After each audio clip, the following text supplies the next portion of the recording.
मोदी जी को तो लोग झूठा कहते हैं, तो क्या झूठा हो गए? मोदी जी तो लोग फेकू भी बोलते हैं। और गूगल पे सर्च मारिए सबसे बड़ा फेकू तो मोदी आ जाते हैं। लोकसभा चुनाव में क्या लग रहा है, यहाँ पे कमल खिलेगा या साइकिल दौड़ेगी? यहाँ से धर्मेंद्र यादव चुनाव जीतेंगे, कन्फर्म है। निरहू जी चुनाव नहीं जीतेंगे। यादव निरहू भी है और यहाँ पे पूर्व में ये बात यादव की नहीं होती है, बात यादव की नहीं, प्रत्याशी की हो रही है।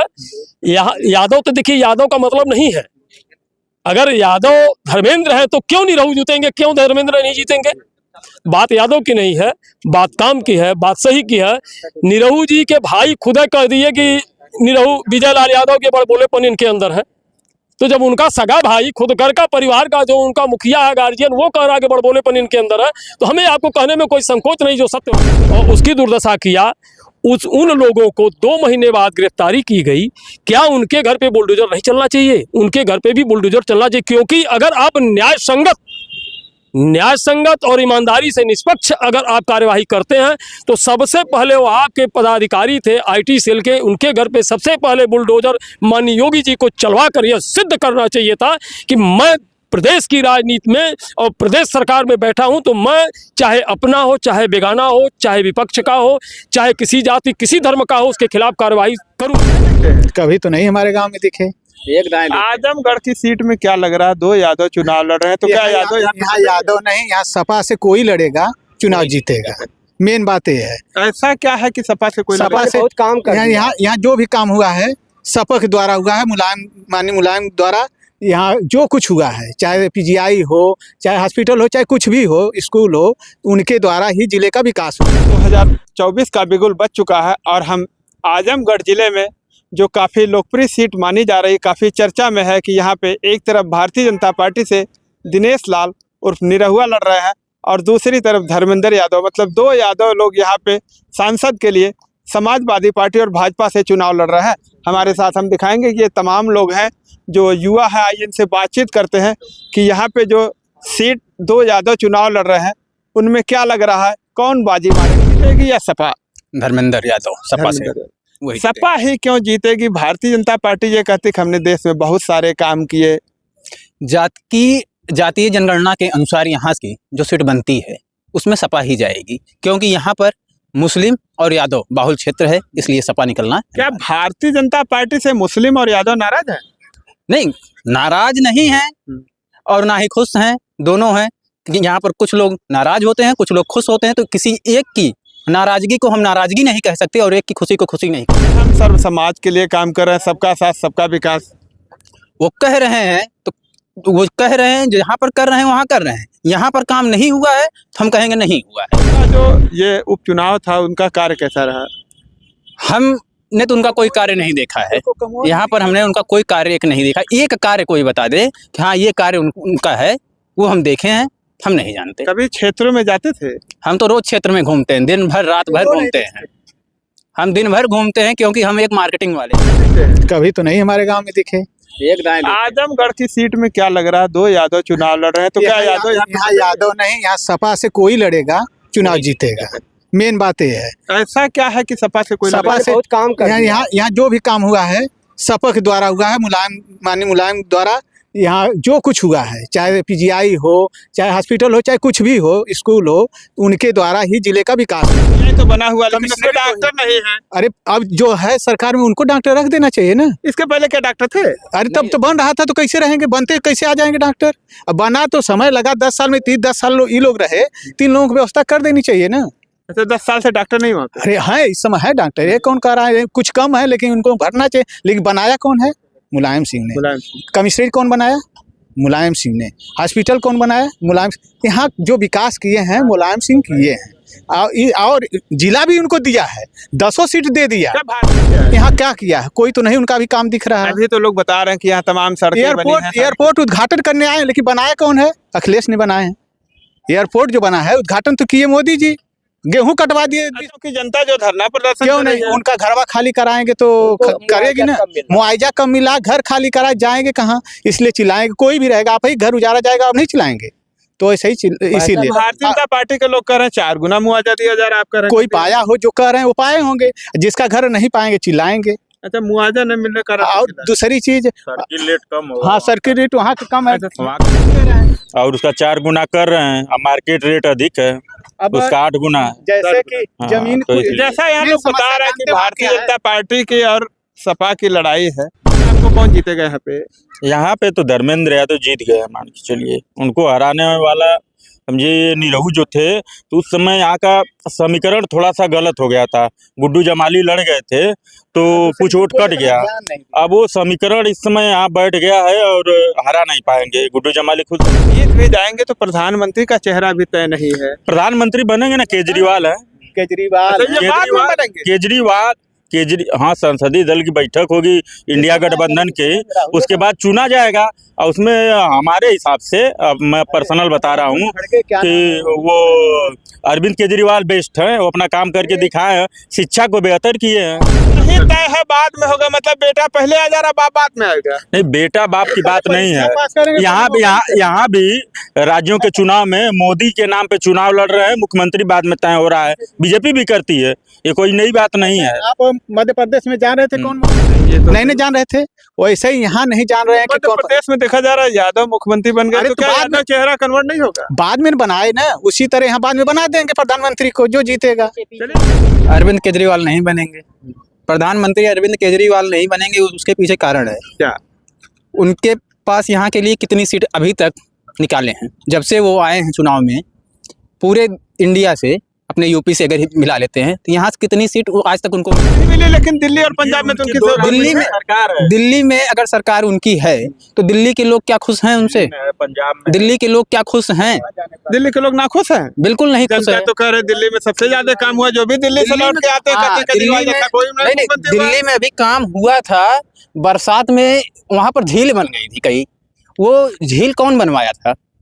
केजरीवाल बनवाया। समस्या पहले भी रही होगी। नहीं, पहले की समस्याएं में अब की समस्याएं में अलग थी, क्योंकि उसके पहले ही केजरीवाल का जो बयान आया था कि वो दिल्ली में झील बनवा रहे थे, और संयोग से बरसात यहाँ भी बारिश हुई, इस तरह से हर जगह झील बन गया होगा। जब नहीं, हर जगह झील आने बना। जाने का कोई साधन नहीं बनारस रहेगा। नहीं बना हमारा झील, बनारस हमारा झील नहीं बना। जो आज के पहले जब भी बरसात होती थी, बनारस हमारा झील बन जाता था। भारतीय जनता पार्टी की जगह सरकार में बनारस- सड़कों पे पूरा लोग स्नान कर रहे थे, बनारस के वीडियो हर वायरल हुआ घर- था। बनारस के हर एक घर में पानी हल जाता था आसानी से। लेकिन अब की बार तो नहीं हुआ बनारस। नहीं हुआ ना बाकी जगहों पे। आपने दिल्ली की अपेक्षा जो किया कि हर जगह हल जाता था, बनारस में हमारे गंगा जी सीधे बहती हैं। इस बार वहाँ पर नहीं बारिश से कहाँ आवाज बना, शहरी लोगों को आवाज मिला, किस प्रकार आप मायावती के सामने जो काशी राम आवास हाँ, बने हुए हैं, हाँ, उसकी दशा देख रहे हैं, क्या हाल है? नहीं, क्या दशा खराब है? अगर जो बनवा दिया उन्होंने, मायावती जी ने जो आवास बनवा दिया, उस आवास को अगर आज जो सरकार वर्तमान में है वह उसकी सुरक्षा, उसकी रक्षा नहीं करेगी, उसका सही कार्य नहीं करेगी, उस पर कोई कार्य नहीं करवाएगी, तो जो मौजूदा सरकार उस पर ध्यान नहीं दे रही है। देखिए, मौजूदा सरकार का सीधा सीधा काम है झूठ बोलना और जुमलेबाजी करना और उसको एक दूसरे को नीचा दिखाना। उनका एक उद्देश्य बन गया है द्वेष की भावना से राजनीति करना। अगर द्वेष की भावना से राजनीति नहीं करनी होती तो आप हमें बता दीजिए, जो उनकी सरकार में सांसद, विधायक या उनके नेता हैं जो एक नंबर के भ्रष्ट भी हैं, अपराधी भी हैं और महिलाओं के साथ जो गलतियां किए वो लोग भी हैं, क्या उनके खिलाफ कार्यवाही मुख्यमंत्री जी या प्रधानमंत्री जी कर रहे हैं? ये नहीं करेंगे कि वो उनके पार्टी के हैं। पहलवानों के साथ वाला मुद्दा देख लीजिए, चाहे चिमयान का मुद्दा देख लीजिए, चाहे आप जो ऐसा तो हमें लगता है हर पार्टियों में। तो अभी देखिए अखिलेश के सरकार में आजम खान ने कितना बड़ा गोलमाल किया था, सब भाजपा में उजागर हुआ है। आप मुझे बता दीजिए, कारगिल युद्ध में जो सैनिक तन मन से देश के लिए लड़ा, उसकी पत्नी के साथ जो हश्र हुआ, क्या इसके पहले किसी सरकार में ऐसी पुनरावृत्ति हुई थी? नहीं हुई थी। तो इस प्रकार के जो घिनौने काम हो रहे हैं, अक्सर जहां भी इस तरह के कार्य देखे जा रहे हैं, जब यह मामला जांच हो रहा है तो मामला आ रहा है कि बीजेपी के लोग हैं। तो क्या बीजेपी के लोगों को हाथ नहीं लगा रही? कहाँ लगा रहे, आप बता दीजिए। वाराणसी बेचू में आईआईटी की छात्रा के साथ जो बीजेपी आईटी सेल के 3 लोगों और उसकी दुर्दशा किया, उन लोगों को 2 महीने बाद गिरफ्तारी की गई। क्या उनके घर पे बुलडोजर नहीं चलना चाहिए? उनके घर पे भी बुलडोजर चलना चाहिए, क्योंकि अगर आप न्याय संगत न्याय संगत और ईमानदारी से निष्पक्ष अगर आप कार्यवाही करते हैं तो सबसे पहले वो आपके पदाधिकारी थे आईटी सेल के, उनके घर पे सबसे पहले बुलडोजर माननीय योगी जी को चलवा कर यह सिद्ध करना चाहिए था कि मैं प्रदेश की राजनीति में और प्रदेश सरकार में बैठा हूं तो मैं चाहे अपना हो, चाहे बेगाना हो, चाहे विपक्ष का हो, चाहे किसी जाति किसी धर्म का हो, उसके खिलाफ कार्रवाई करूं। योगी जी बार बार कहते हैं कि यदि कोई भी व्यक्ति कोई किसी महिलाओं के सुरक्षा के साथ खिलवाड़ करेगा तो उसको अगले चौराहे पर नहीं पहुंच पाएगा, जमराज मिलेंगे। तो क्या इनके लिए जमराज को सुला दिया गया था? तो इस तरह के कार्यों से स्पष्ट है कि बीजेपी में इस तरह का महिलाओं के साथ दुर्व्यवहार, अत्याचार, सबसे ज्यादा अपराध भी बढ़ा है।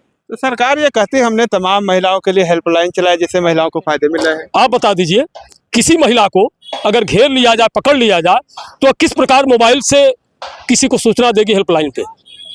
अगर 3 लोग या 5 लोग किसी को पिस्टल सटा दें तो हम आप तो पुरुष हैं, हम आप उनका मुकाबला करके हेल्पलाइन पर या कहीं पुलिस को फोन नहीं कर पाएंगे, घटनाएं घट जा रही हैं, तो महिला कहां से कर पाएगी? महिलाओं के साथ इक्का दुक्का इस तरह के लोग हैं जो भी हम जानते होंगे, जो ये बाहर निकलने वाले अपनी सुरक्षा खुद करके चलते हैं। अच्छा ये बताइए, महिलाएं क्या पिस्टल खोज के चलेंगी कि कट्टा लेके चलेंगी? अभी आज की बात बता दूं, मेरे यहाँ भी कई बार बहुत से ऐसे मामले हो चुके हैं, जबकि मैं भी अगर असलाह के लिए फार्म भर दूं तो असलाह नहीं मिलेगा, लाइसेंस नहीं बनेगा, तो कहां से सुरक्षा करेंगी? कहां से सुरक्षा? क्या अवैध असलाह लेकर के अपनी सुरक्षा करेंगी? तो सरकार उनको उठा करके बंद करेगी, जेल भेजेगी। 25 लोकसभा चुनाव में क्या लग रहा है, यहाँ पे कमल खिलेगा या साइकिल दौड़ेगी? यहाँ से धर्मेंद्र यादव चुनाव जीतेंगे, कन्फर्म है। निरहू जी चुनाव नहीं जीतेंगे। यादव निरहू भी है और यहाँ पे पूर्व में ये बात यादव की नहीं होती है, बात यादव की नहीं, प्रत्याशी की हो रही है। यहाँ यादव तो देखिए, यादव का मतलब नहीं है, अगर यादव धर्मेंद्र है तो क्यों निरहू जीतेंगे, क्यों धर्मेंद्र नहीं जीतेंगे? बात यादव की नहीं है, बात काम की है, बात सही की है। निरहू जी के भाई खुद कह दिए कि निरहू विजय लाल यादव के बड़बोलेपन इनके अंदर है, तो जब उनका सगा भाई खुद घर का परिवार का जो उनका मुखिया है, गार्जियन, वो कह रहा है कि बड़बोलेपन इनके अंदर है, तो हमें आपको कहने में कोई संकोच नहीं, जो सत्य है। भारतीय जनता पार्टी जो विकास की बात कर रही है कि हमने देश में तमाम विकास किया, सड़कों को लिंक रोड से जोड़ दिया, उसका कोई लाभ नहीं मिलेगा? क्या लिंक से जोड़ा है? देखिए, ये रोड आज इनके ज़माने में पास नहीं हुआ है, रोड पहले बहुत पहले का पास है। सबसे बड़ी बात यह है कि अगर समाजवादी पार्टी की सरकार थी, उनको दोबारा अगर मौका नहीं मिला तो उस काम को पूरा नहीं कर पाएंगे। तो जो सरकार में आएगा, जो सत्ता में आएगा, जो बैठेगा, उसको काम को करना है, वही हो रहा है। कोई नया काम इन्होंने नहीं किया है। हाँ, अच्छा, पुराने काम को ही ये फिर से पुराने काम को इन्होंने किया है, पुराने फीता काटे हुए जगह को जाके फिर फीता कि आजमगढ़ से धर्मेंद्र सांसद होंगे जी। तो अभी तक ये नहीं तय है कि प्रधानमंत्री कौन होगा। देखिए, बात प्रधानमंत्री की नहीं होती है, बात यह है कि जब नेता चुन के जाएंगे, संसद चुन के जाएंगे, तो जहां बड़ा गठबंधन है, इंडिया गठबंधन बड़ा गठबंधन है, तो जब चुन के जाएंगे तो संसदीय दल की बैठक होगी और संसदीय दल यह तय करेगा कि कौन हमारा प्रधानमंत्री है, कि कौन प्रधानमंत्री बनेगा तो अच्छा कार्य करेगा। नहीं, देखिए, हम किसी को नकार नहीं सकते हैं, जो भी बनाया जाएगा वो बढ़िया काम करेगा। आपके नजरिए से क्या लगता है कौन कौन से लोग इस दावेदारी में है? जैसे मायावती हो गई, समाजवादी पार्टी के अखिलेश हो गए, उधर केजरीवाल हो गए, और भी कोई है? देखिए, नेता तो बहुत हैं, हम किसी का नाम नहीं लेना चाहते, इसलिए कि हम लोग जुमलेबाज नहीं हैं, हम लोग नेचुरली बात कहेंगे। संसदीय दल की बैठक में ही तय होगा कि कौन प्रधानमंत्री बनेगा। किस तरह से हमको झूठ बोल करके थोड़ा चलना है। यहाँ मोदी जी के, ये बताइए, मुख्यमंत्री जहाँ भी तय हुए, उत्तर प्रदेश में ही आ जाइए, मुख्यमंत्री का चेहरा तय हुआ था। जब उत्तर प्रदेश का चुनाव हुआ, योगी जी मुख्यमंत्री बनाए गए, तो क्या योगी जी को कोई जानता था मुख्यमंत्री बनेंगे? कोई नहीं जानता था, न तो उनका चेहरा तय हुआ था कि मुख्यमंत्री बनेंगे। लेकिन हुआ क्या, चुनाव मोदी के चेहरे पे चुनाव होकर के मुख्यमंत्री कोई और बनाया जाए। तो मोदी जी के चेहरे पे चुनाव मत करिए, आप शिक्षा पे करिए, बेरोजगारी पे करिए, बढ़ती हुई महंगाई पर चुनाव की बात करिए, स्वास्थ्य पर बात करिए, सुरक्षा पर बात करिए। दूसरी बात कि पेंशन सबसे बड़ा मुद्दा है। आज जो व्यक्ति 60 साल की उम्र तक सरकार का नौकर बनकर के सेवा करता है, जनसेवक बनकर के सेवा करता है, वह आदमी रिटायर होता है। वेतनमान भी तो बढ़ा दिया, पहले 5वां वेतनमान मिलता था, आज 8वां वेतनमान। अब बात तो सुन लीजिए, अब बात तो सुन लीजिए। जब वो आदमी 60 साल के बाद अब वो किसी काम लायक नहीं रहता है, उसको पेंशन नहीं मिलेगा। एक व्यक्ति 7 बार अगर विधायक बन जाएगा तो उसको 7 बार पेंशन दी जाएगी, 7 पेंशन दी जाएगी। ये कहाँ का न्याय है भाई? अभी इसको रोकने के लिए किसी राजनीतिक दल ने कदम उठाया, चाहे सपा हो, चाहे बसपा हो, कांग्रेस हो, भाजपा, सब इसी सिद्ध करके दिखा दिया है, केजरीवाल ने सिद्ध करके दिखा दिया है। तो क्या प्रधानमंत्री जी कहे बिहार में नहीं है? बिहार में निधि बंद हो गई है, विधायक को निधि नहीं मिलती है, निधि बंद हो गई है, शराब बंद हो गया है, शराब ही तो बंद हो गया है। अभी तो भारतीय जनता पार्टी के नीतीश से नहीं, भारतीय अभी जनता समय हुआ पार्टी भारतीय जनता पार्टी में ही अब थे। हुए हैं। इसके पहले भी जब नीतीश थे अरे तो भाई, भारतीय जनता लेकिन वो पार्टी प्रदेश के मुख्यमंत्री तो स्वयं ने किया था, वो स्वयं निर्णय लिए थे। करना अब तो पेपर लीक वहाँ भी होना शुरू हुआ, का समर्थन मिला, पेपर वहाँ भी लीक हो गया। अखिलेश के सरकार में यादव लोगों को ज्यादा से ज्यादा नौकरी नहीं मिलती थी, वहाँ भी तो होता था। माने देखिए- पेपर लीक नहीं होता, ठीक है, यादव बिरादरी देखिए लोगों को नौकरी देते थे। देखिए, बात यादव की नहीं, बात जाति की नहीं है, जाति की बात। जैसे आप बात नहीं, करें, सुनिए, बात पे मैं मैं बता रहा हूँ, जाति की बात सिर्फ भारतीय जनता पार्टी करती है।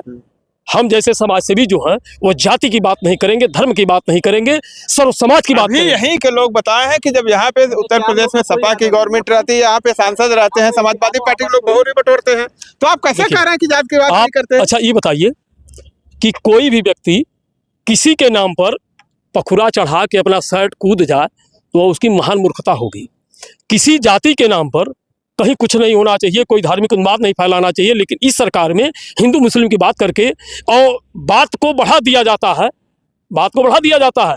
हिंदू मुस्लिम की क्यों बात? यह वक्तव्य है कि वो करेंगे, और दूसरी चीज की जाति जनगणना भी कराएंगे, किसानों के एमएसपी भी लागू होगी। राहुल जी को तो लोग पप्पू कहते हैं, भाई ये बताइए, तमाम वीडियो उनका वायरल हो जिसमें कहते हैं कि आप लोग गुड़ गन्ना काहे बोलते हैं, गुड़ बोल जाए। मोदी जी को तो लोग झूठा कहते हैं, तो क्या झूठा हो गए? मोदी जी तो लोग फेंकू भी बोलते हैं, बोलते हैं। और गूगल पे सर्च मारिए सबसे बड़ा फेंकू तो मोदी आ जाते हैं। कहाँ फेंके मोदी जी बताइए? हर जगह फेंकते हैं, जहाँ जाते हैं वहाँ फेंकते हैं। 400 पार फेंक ही रहे हैं ना।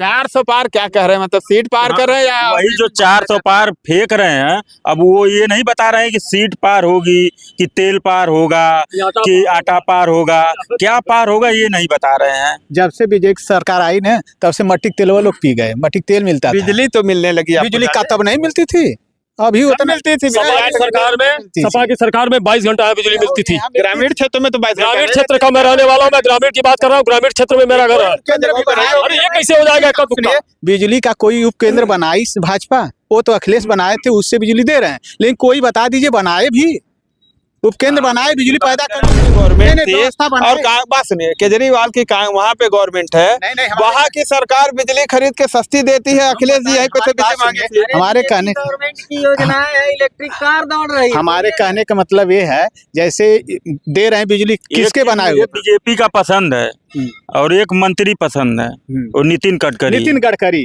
उन्हीं का उसके काम अलावा दिख रहा किसी है। का काम नहीं मुझे पसंद है। अगर उनको प्रधानमंत्री हाँ। बना दे, वाकई कोई ईमानदार प्रधानमंत्री हाँ। भारत का रहेगा। प्रधानमंत्री अगर नितिन गडकरी को बनाया जाए तो क्या आप लोग धर्मेंद्र को वोट नहीं देंगे? नहीं देंगे।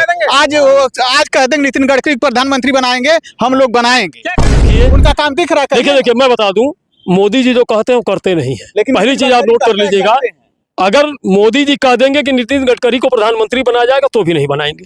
हाँ। मैं दावे के अगर साथ, ऐसा हो गया, बनाया जाता तो हो ही नहीं सकता है। नहीं, बनाया जाता तो मैं अब दावे के साथ सिद्ध करके देता हूँ कि वो जो शपथ पत्र दे देंगे वो भी सही नहीं होगा, उनका शपथ पत्र भी गलत सिद्ध होगा। इसलिए एकदम उनका कहना बिल्कुल वो कर ही नहीं सकते हैं, वो बनाइबा नहीं कहेगा नितिन। तो क्या मोदी जुमला करते हैं? मोदी जी जुमलेबाज है, ये 100% जुमलेबाज है। नितिन गडकरी का तो टिकट काटने वाले हैं ये लोग, अभी तक उनका टिकट फाइनल नहीं हुआ है। वो केवल सही बात बता। आखिर ऐसा क्यों कर रहे हैं? अच्छा काम करते हैं ना, सही बात बोलते हैं। अभी वो जल्द ही बोले थे कि हम झूठ नहीं बोलते हैं, और धर्म के नाम पे राजनीति नहीं करनी चाहिए। नितिन गडकरी जी बयान दिए हैं अभी जल्द। और आप नितिन गडकरी का नाम ले रहे हैं, सड़कों को लिंक से जोड़ा गया है, टोल टैक्स लगाया गया, कितना पैसा वसूला गया, लेकिन अभी तक टोल टैक्स नहीं हटा, जनता से वसूले जा रहे हैं। देखिए, जब उसका पैसा अभी तो वो सदन में बोले थे कि 60 किलोमीटर के अंदर कोई टोल टैक्स है दूसरा तो उसको हटाया जाएगा। देखिए, बस्ती और हरैया कितनी दूरी है, तो हटाया जाएगा अब उनको। अब वो कब हटाया जाएगा, क्या साल अब देखिए वो, लेकिन काम, उनके काम पे हम बात कर रहे हैं। इस चीज को प्रधानमंत्री को संज्ञान लेना चाहिए, तो प्रधानमंत्री संज्ञान क्यों नहीं ले रहे हैं? जब उन्हीं के पार्टी के सांसद कह रहे हैं कि 60 किलोमीटर के अंदर टोल टैक्स नहीं होना चाहिए, तो इस बात को माननीय प्रधानमंत्री जी को संज्ञान लेकर तत्काल वहां का टोल टैक्स हटा देना चाहिए। इसलिए सिद्ध होता है कि माननीय प्रधानमंत्री जी देश से लूटना चाहते हैं, देश को विकास होने में अवरोध उत्पन्न करना अगर चाहते हैं। सरकार बदलती है तो टोल टैक्स हटेंगे? बिल्कुल हटेगा, 60 किलोमीटर के अंदर का टोल टैक्स हट जाएगा। नहीं, और जो टोल टैक्स जैसे गवर्नमेंट इसलिए लगाती है कि जब उसकी वसूली पूरी हो जाती है बंद कर देना चाहिए। ऐसे में वो अच्छा ये बताइए, जो दूसरी गवर्नमेंट आ गई वो भी वही काम जो ये चंदा, आप हमको चंदा दीजिए, हम आपको धंधा देंगे। जब ये चंदा बटोर लिए हैं कस के, और चंदवा बटोर लिए तो उनका चंदवा टोल टैक्स तो वसूलवा नहीं करेंगे। आप हमको भाई उस समय सुभाष चंद्र बोस जी कहते थे कि आप हमें खून दो, हम आज़ादी देंगे। लेकिन प्रधानमंत्री जी का यह फंडा है कि आप हमको चंदा दो, हम आपको धंधा देंगे। तो जब धंधा मिल गया है उनको वसूलने का, तो वसूली तो करवाई करेंगे। उसके बाद अभी आप लोगों ने देखा कि किस तरह से आजमगढ़ में समाजवादी पार्टी के प्रत्याशी की लहर है। बहरहाल चुनाव होने और मतगणना के बाद ही पता चलेगा कि आजमगढ़ से किसकी सीट निकलती है, दिनेश लाल निरहुआ या फिर ये धर्मेंद्र यादव जीतते हैं। बहरहाल इस बात ये तो बाद में ही पता चलेगा, लेकिन जनता का जो राय है उसमें धर्मेंद्र यादव को लोग विजयी मान रहे हैं। वीडियो पर कमेंट करके अपनी राय जरूर दें। मिलते हैं नेक्स्ट वीडियो में, तब तक के लिए नमस्कार।